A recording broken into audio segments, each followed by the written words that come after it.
ইনবক্সে মেসেজ আসবে কিন্তু সিন হবে না, রিপ্লাই পাবে না, পরে থাকবে ওইভাবেই। কেউ কেউ হয়তো অপেক্ষায় থাকবে, এই বুঝি আসলো অনলাইনে।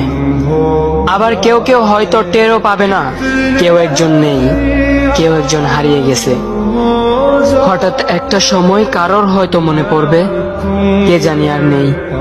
কষ্ট করে নামটা সার্চ করবে, পুরনো ভিডিওগুলো দেখবে আর ভাববে হুট করে কোথায় চলে গেল।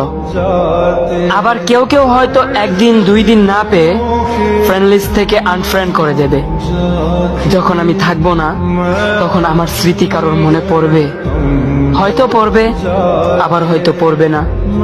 তবে হারাতে হবে, হারাতে হয়, হারিয়ে যাওয়াই নিয়ম।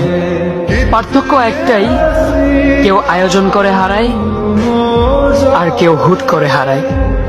আমি না হয় হুট করে হারিয়ে যাব।